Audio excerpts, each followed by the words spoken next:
Which group of all Big Ten basketball voting brethren will be lazier, media or coaches, when it comes to Bryce Williams, who was named the Big Ten Player of the Week again yesterday?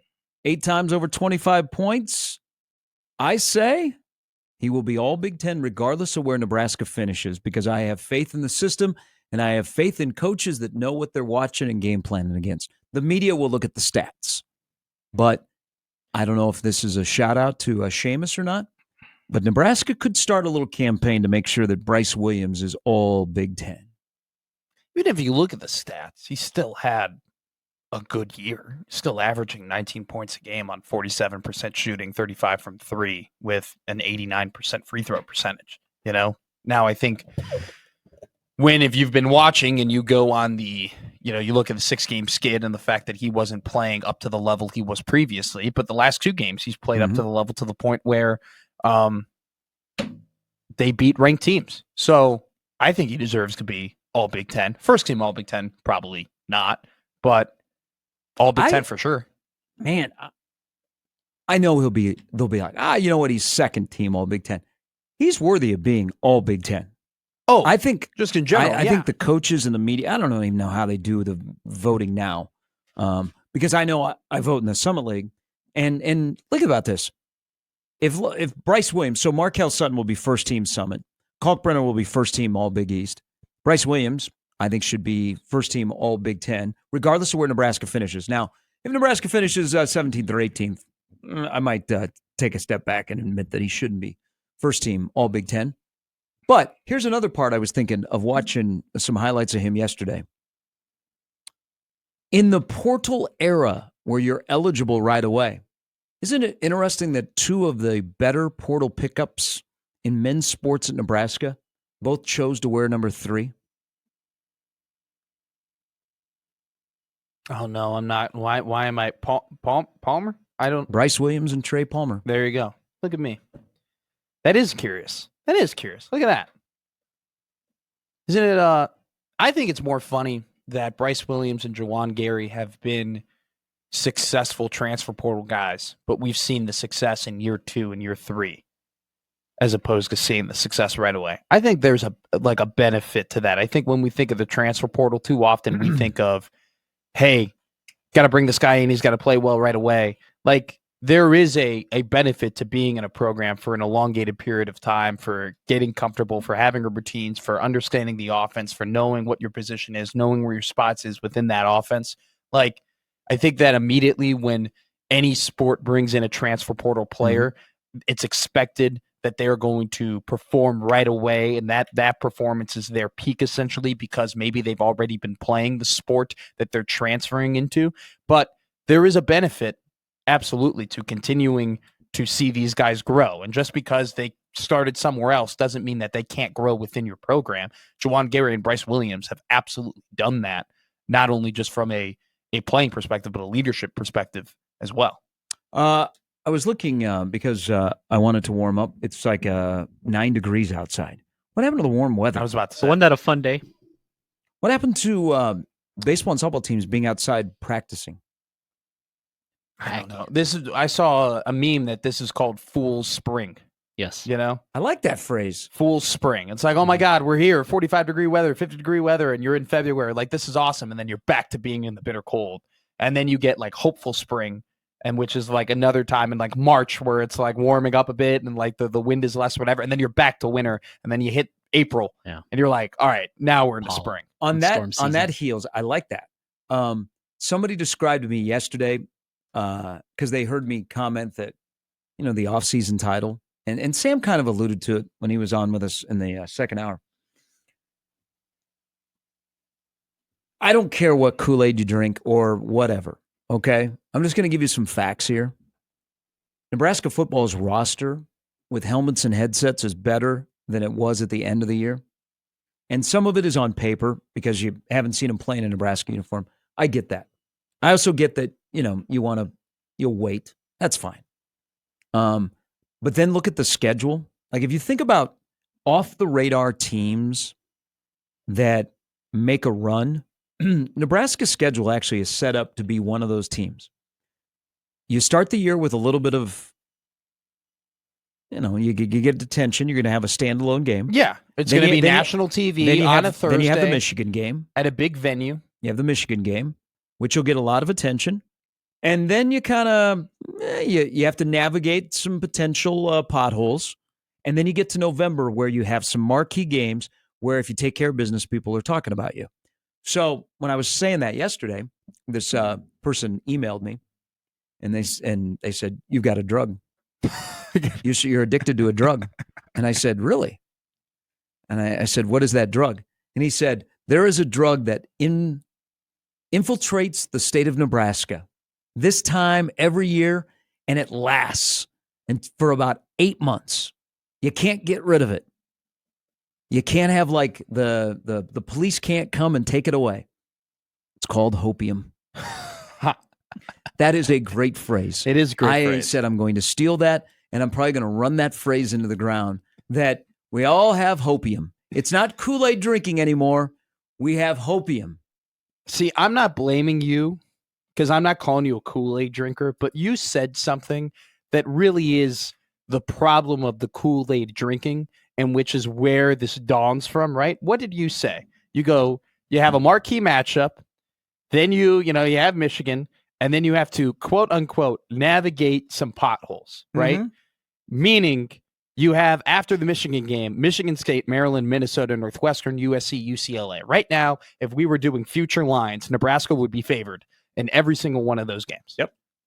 Okay? Without a doubt. They would be favored. And so then, you got to navigate through some potholes. They haven't been able to do that in the last 8 years. That has been the problem. The problem has not been playing good teams at a high level. That's not been the problem. Nebraska historically over the last couple of years has actually played the top teams in the league pretty darn close, pretty competitively. The problem has been playing bad teams or playing teams that you're favored against that you should beat, that you end up losing to. And so that's where the Kool-Aid drinking starts, because regardless of what the result was the year before that or the year before that or the year before that, we look at those 6 games and goes, well, they're all winnable. You should go 6-0 during that stretch, right? When we talked about the Ohio State game, you go, well, Nebraska should be 7-0 going into Columbus.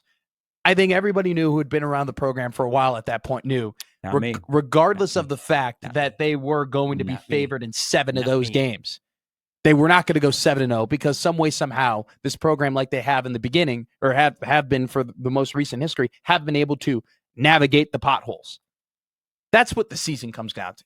Them winning 8, 9, 10 games does not have anything to do with them beating Penn State or them beating Michigan or having a good start to the season against Cincinnati. It's, can you win the games you're favored in? We'll see. But on paper, I agree with you. Their win total is still going to be 7.5 in Vegas. I don't think that'll change. I think 7.5 will be their win total for this year. A lot of people hammer the over this year, and you'd be greatly disappointed if they didn't. I think 7.5, but it's going to be a crooked number. It's not going to be. It won't be even money. It'll be 7.5, but it'll be. Yeah, I think it'll be 7.5, but it'll be like closer to -130. I mean, now you won't know. I mean, they're not going to have the spring game's not going to be on television, so you'll never know. Nobody will know. Phil Steele will not know. Phil Steele probably is the person that'll be the most upset that Nebraska spring game will not be on TV because he watches that stuff religiously. Would you bet a 7.5 over 7.5, or we're just way too early in the year for us to be answering that question? I'm not. Check back with me in August. A lot of things could happen between now and August. Okay. I mean, there's only one future that I'm for sure betting in just all of sports, and that's 49.5 White Sox win total. Going to hammer that under. I don't know. Pacoda came out yesterday, and Pacoda has them at 62 and 100. And usually Pacoda, that's like 90 for the good teams. Pacoda is pretty good. But Pacoda usually is kind of conservative. That doesn't mean like the White Sox are going to win 70. Sure. But they're probably the most optimistic on anybody that they're going to go 62 and 100, which still sounds like a miserable season. Like, hey, we're selling you Hopium. Hey, we're going to only lose 100 games this year. Sounds like Kansas City. Keep coming back to the South Side. To the Rate Field. Jeez, keep changing that name. They shouldn't have changed it from Comiskey. I'll I'll say this. I'll not that we were going to do this, but I'm going to give a grade for the offseason because the offseason's over. They've done everything. No, do. it's not. The offseason is still there. No. You got just keep your powder dry. We still have some time here.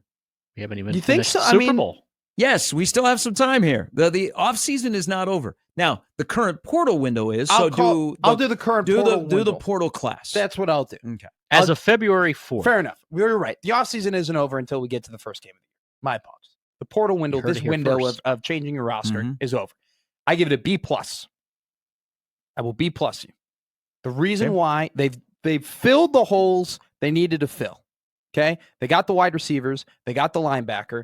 They've shored up. They plugged some problems on the offensive line, right? They even did a great job and went the extra mile and addressed special teams. They get a punter, a long snapper. They go and get a DB in Andrew Marshall, who not only is probably going to play DB, but he's, could very well end up being the punt returner or the kick returner.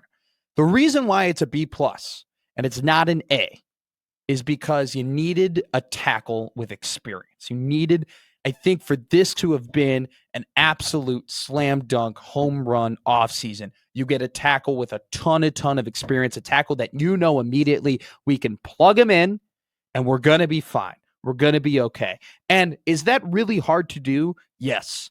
That is much easier said than done, to go out into the portal and get a top tackle that you can just plug and play, which is why they were unable to do it. But if they did it, I would give it an A. Outside of that, though, I think they not only... So you're not high on Pritchett. They went out and they got him. He has a ton of potential, but you looked at what he did at Alabama. It's hard to be high on him because of the fact he did have his opportunity to be a perennial SEC starting tackle, and he wasn't able to, and he really struggled at times. Did he fully lose his job? Not completely. He was splitting snaps at the end of the year in their bowl game. But at this point, you're betting on Donovan Rhule-Aid to develop him and get him to that 5-star type prospect that we all believed he would be in Alabama. So I'm not incredibly high on him. I would feel much better about the team or about the offensive line if they got Pete. There's a reason why they got Pritchett and they still went after Pete, right? Even if they were solidified that, hey, Pritchett is our guy, they wouldn't have gone to the depths to go and get Pete and go as deep as they did to go and get him. So I think that was telling for me as well, right? If they said, no, we're done, we got Pritchett, we believe in Pritchett, maybe I would feel different about him as a player. But I think they did a great job of mixing in production while also getting guys like Hardly Gilmore, who a lot of people are incredibly high on, who think, you've talked about it immensely, that there are people within that athletic department that think that he's the superstar, that he's the gem of this transfer portal class, that he's the real steal. And Kentucky really tried to keep him around. So B+, good job. Not great yet. Really good job. Not great. Needed to get a tackle for me. You agree, disagree? No, I'm with you. They had a really good offseason. They filled some needs.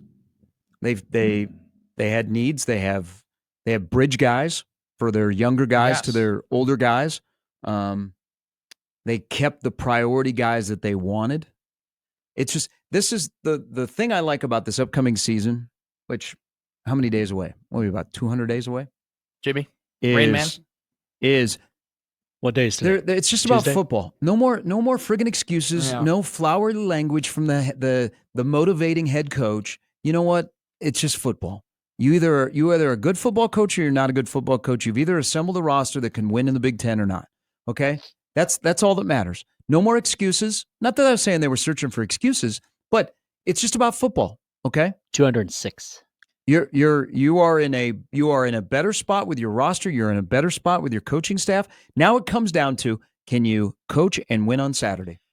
I like that they looked at the 105 roster rule, and I feel like they attacked it. And they looked at it as an opportunity to build the roster the way that they want to build it. And it's almost gave them a little bit of a built-in excuse to cut some fat and to get the program to run in the most efficient process as possible. And I think that if there was any coaching staff or head coach in the Big Ten who could be comfortable doing that, would be Matt Rhule, considering the fact that he just came from the NFL, and he had to do that. And that is a massive, one of the biggest jobs a coach can do in the NFL is making sure you got the right 48, 49, 50, 51, 52.